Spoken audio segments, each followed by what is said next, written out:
I can smell something, Billy. Yeah, me too. Big Brother's watching. I can smell fear.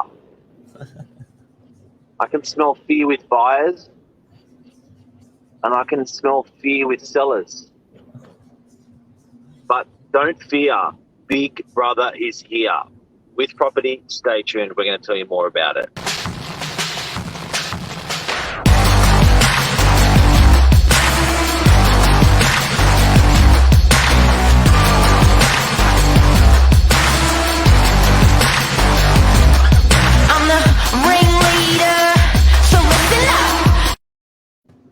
Good morning. How are you? I'm good. How are you? Good. I think that's going to get made into a reel. Don't fear, Big Brother is here. The most regulated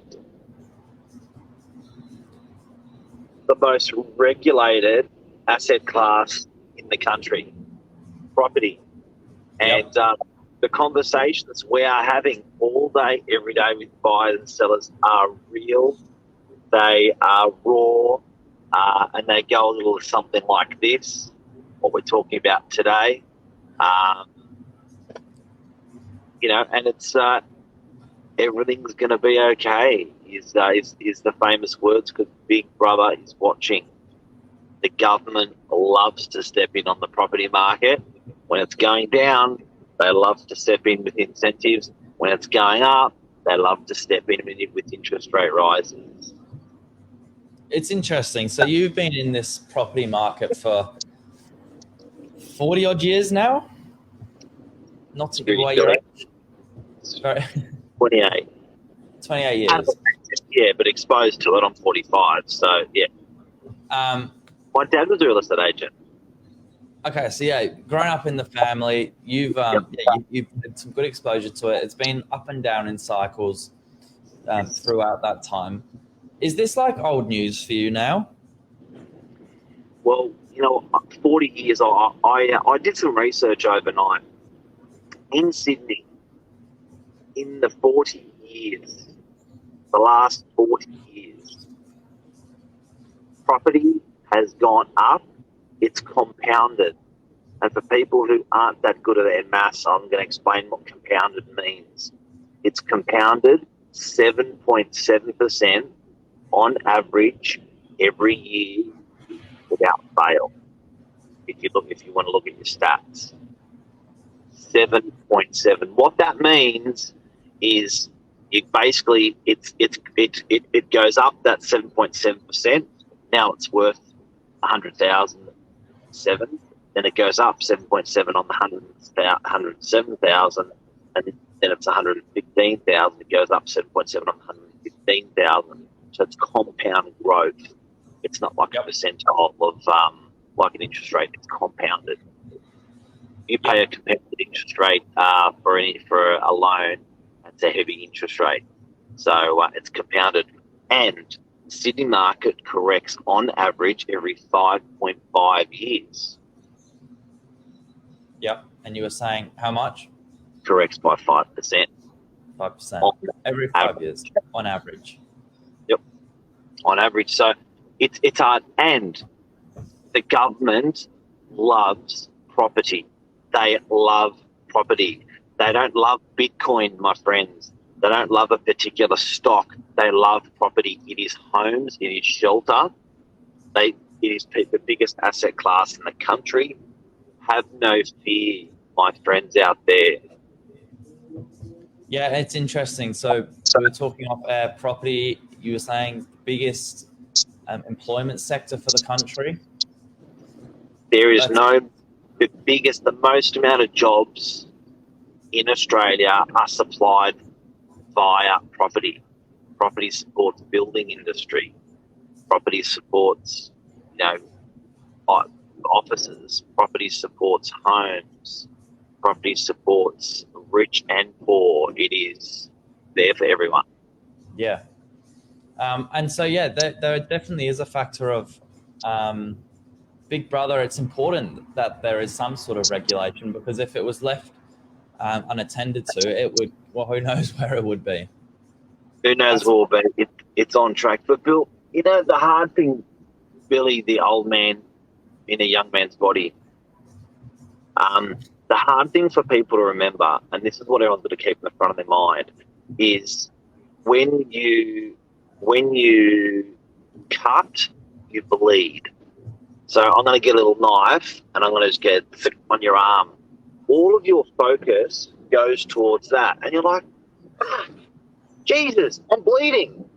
But what you don't forget is I'm healthy. I'm happy. I can walk. I can talk. I can eat. I can rest. I can work. You just forget in that moment. You forget and you focus and isolate on that pain point of bleeding at the moment. And that's what the markets, that's what people are doing at the moment. Yeah. And so that the helicopter approach, the helicopter view, seeing it from much the bigger perspective, you know, this is a natural cycle, and it's just another one of the phases, right? Yeah, but you know what? Our forests are designed to burn. It's true. Right? So what happens if, for people that don't know, the fire ravishes through our forests. When the trees get burnt, the core of the trees don't get burnt. They're built to survive. All of the undergrowth on the ground gets burnt, which is all the leaf, all that fuel on the ground gets burnt up, and then all of the seeds drop out of the branches, and they drop fresh seeds to the ground, and they can grow well because there's not fuel on the ground blocking sunlight and blocking water and allowing the seed to go in. It's just this natural selection, or this natural thing that markets do that we do as people, and that's what it's going through. Yeah. And it was interesting, earlier in the week I heard someone saying, you know, there's never a report in the media to say property market is normal. Property market is just tracking as it should, normal. No news to report this week, guys. Everything's good. It's always seems to be an extreme high or an extreme low. And if it's not interest rates, you were saying some of the other things, it's, you know, grants, or it's stamp duty, or, you know, who knows what. There's so many different things. It's a new election. So there's always seems to be something to talk about. Yep. And you know what? If it was just, and it happens, look, it happens with the human body, right? It goes through the same thing. It goes through a birth, it ages, it dies. It's just the way it is. And if it wasn't that way, like, can you imagine staying 19 years of age for your whole life? I don't know if that's much fun either. You know what I mean? Or staying 40 years of age, or you know, I think you've got to go through those ebbs and flows with markets, with days, with weeks, with years, in order to appreciate where you are at. So, you know, where the property market is at the moment, people think it's terrible that it's not going up like it was. But it's like, hang on a sec, that's pretty boring as well. If it was also predictable, I don't think anyone would be making any money or good money. Everyone would just be doing the same thing, making the same money.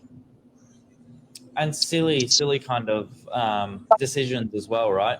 Because there is a lot of emotion on this, you know, big decisions. So, you know, we just saw some not so normal decisions last year. People getting themselves into positions where they maybe not, you know, wouldn't have been without the hype. That you were saying, the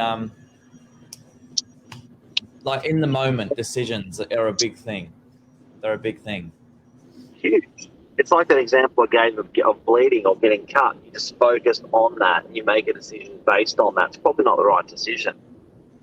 Do you know what I mean? You sort of want to sort of calm down, settle, and make your decisions on that. you know, I think it's really interesting that we've come from an environment of free money. You know, when interest rates, I had clients that had fixed on interest rates of 1.8%.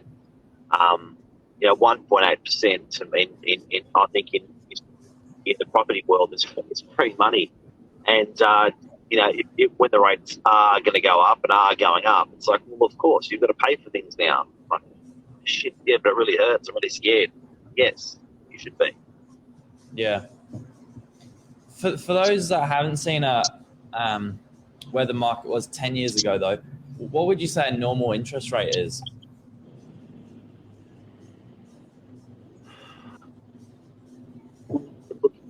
I think if you were going off, the trend has been lower than where it's ever been, but the market's been more regulated and the information's been more to the second than it's ever been. So, Yeah. you know, the government used to have to wait 3 months or 1 year to look back on their economy and make decisions. They're doing it in seconds now. They can see patterns within seconds now. So that's given us a lot more control in our market. So that's the long answer to your question. But I think the short answer is probably around that 4% mark. Okay. Lisa Novak's here. It's Lisa's got a couple of comments here. So we're still in the green once you do the maths. Yeah. And then buying a fridge at Harvey Norman, interest free for 24 months, and then you got to pay for it. And then when you don't pay for it, yeah, it's all the same. It's true. It is all the same. Yep. Is that a show, Billy Bob? I think that's the takeaway. Yeah, don't worry. Big Brother is watching. Big Brother is always going to look after us, right? Oh, you know what? You know, I'm not a religious person, but you got to have faith and have a helicopter view. Don't make these decisions in these. Oh my God, interest rates have gone up. I'm going to sell it or buy it right now. Be cool, be calm, and I think that it's all going to be okay. And you know, you've got to. Think essential. Do shit that's essential at the moment. So work is essential. Food is essential. Do you need the new car or do you need the holiday? Well, that's the question. Do you know what I mean? Like, it's essential. I'm falling apart. Yes, you take the holiday. It's essential. My car's falling apart. Yes, you buy the car. I think if you want to work out where the market's going in the short term, work out what's essential to you and to people in the economy. And I think that's a pretty good roadmap of where it's going. I love that. If there was one other tip you could give to the people out there about looking at it from a bigger perspective, how have you nailed that? Say that again. If there's one tip you can give to people to look at things in the bigger perspective, the big picture, how can you nail that? I think that essential thing, just working out what's essential and backing that. I think we forget that 2 years ago was the exact same turning point for us when we were told there was this worldwide flu and that potentially there was going to be mass deaths across the world, and we didn't know how big the pandemic was or was going to get. We sort of jacked up a little bit. We sort of froze up a little bit. Yeah. And who would have predicted? We went gangbusters. Now we're at similar volumes or lack of volume of sales in the marketplace, and people are at that choke point again. But at that point, people just did what was essential, and I think at this point, people will do the same thing. They're at that, because the volumes in the marketplace, or the amount of properties that are selling in the marketplace, are similar to those volumes when COVID hit first time. So our volumes are pretty low across New South Wales. So I think just people will just do what's essential. Essential is the word. That's the show. That's the show. And patience. Patience. Bye, everyone. Have a good one.